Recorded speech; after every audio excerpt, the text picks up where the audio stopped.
Halo, selamat datang di channel Cerdas Digital bersama Sajata. Di video kali ini saya akan bahas tentang hindari 5 kesalahan ini jika mau menjadi YouTuber pemula yang sukses di tahun 2023 nanti.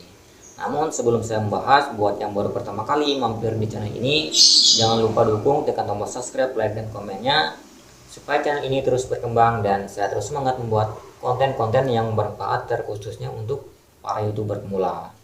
Terima kasih buat teman-teman yang sudah mendukung channel ini. Semoga kalian sehat selalu dan dilancarkan segala rezekinya. Baik, di sini sudah saya rangkum ada 5 kesalahan YouTuber pemula. Kesalahan yang pertama di sini ingin sesuatu yang instan.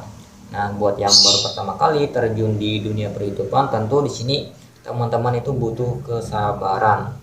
Nikmati saja prosesnya, jangan sampai kita tergoda seperti jalan pintas, beli subscriber, beli jumlah views, beli jumlah jam tayang.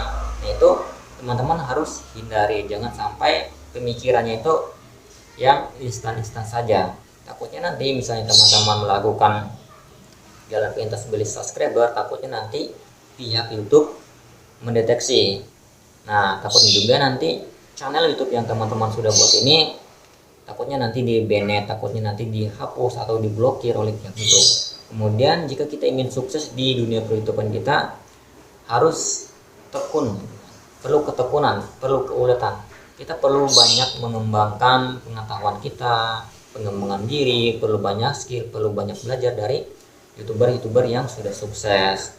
Kemudian kesalahan YouTuber pemula yang kedua ini tidak memikirkan target audiensnya. Nah, kebanyakan YouTuber pemula itu sembarangan membuat konten-kontennya, tidak memikirkan siapa sih yang menonton YouTube saya ini yang sudah saya buat. Nah, seperti misalnya kita menargetkan audiens kita itu anak-anak, entah remaja kah, entah orang dewasa kah, entah ibu-ibu atau bapak-bapak. Nah, itu perlu kita pikirkan teman-teman, jangan sampai hal sepele seperti itu tidak kita pikirkan.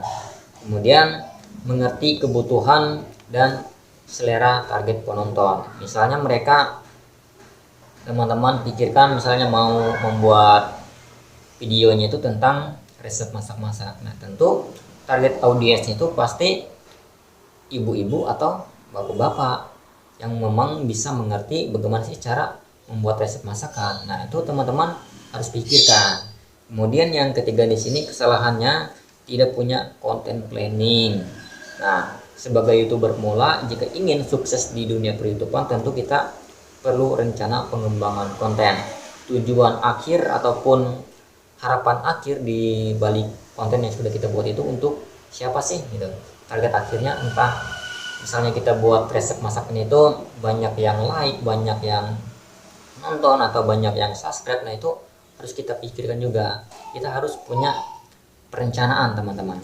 Kemudian konten yang ingin dibuat itu untuk siapa. Nah, itu perlu kita pikirkan juga. Kemudian kapan sih video yang sudah saya buat ini, video yang sudah saya edit ini untuk diupload atau diunggah. Itu perlu kita pikirkan juga konten planningnya. Misalnya jam 7 malam kah, atau jam 3 sore, atau jam 1 siang. Nah, itu perlu kita buatkan perencanaannya. Jangan sampai kita upload video itu tidak beraturan. Kemudian yang selanjutnya itu poin yang keempat di sini, kesalahannya tidak kenal algoritma YouTube. Nah, teman-teman harus mengetahui juga algoritma YouTube ini perlu kita pelajari dari berbagai YouTuber yang sudah sukses, seperti halaman rekomendasi, kemudian halaman pencarian.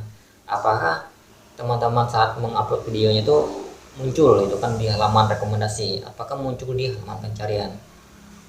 Itu bisa berpengaruh terhadap perkembangan channel YouTube teman-teman. Misalnya kalau tidak memikirkan hal seperti ini, sulit nanti untuk mendapatkan seperti subscriber, seperti jumlah views yang banyak. Nah, makanya perlu kita kenal algoritma YouTube. Kemudian yang kelima di sini, kesalahan YouTuber pemula itu tidak fokus pada visual konten. Nah, seperti misalnya kontennya ini tentang masak-masak. Nah, padahal jumlah orang yang ingin menonton videonya ini banyak gitu, tentang resep masak-masakan.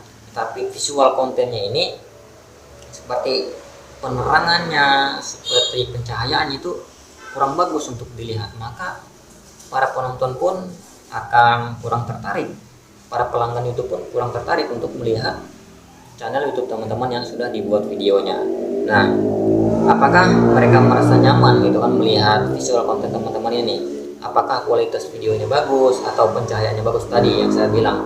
Nah, tentu ini teman-teman harus pikirkan juga tentang visual kontennya, tentang visual videonya. Nah, ini jangan sampai kita membuat videonya itu sembarangan di tempat yang gelap-gelap, itu tidak boleh, karena takutnya videonya ini terdeteksi oleh pihak YouTube itu video yang sensitif, video yang kurang bagus untuk ditampilkan di rekomendasi YouTube. Nah, itu yang harus teman-teman hindari. Jangan sampai misalnya visualnya itu mengganggu juga, misalnya dari kebisingan video, banyak orang lain yang lewat. Nah, itu kurang enak dilihat. Kecuali misalnya teman-teman melakukan perjalanan traveling untuk konten videonya itu sangat bagus. Nah, baik, seperti itu saja sharing video hari ini. Buat teman-teman yang baru pertama kali mampir, jangan lupa tekan tombol subscribe, like, dan komennya supaya channel ini terus berkembang. Jika video ini bermanfaat, jangan lupa bagikan video ini. Semoga teman-teman yang membagikan video ini selalu dilancarkan segala rezekinya. Amin. Baik, itu saja yang dapat saya sampaikan di video kali ini. Sekian dan terima kasih.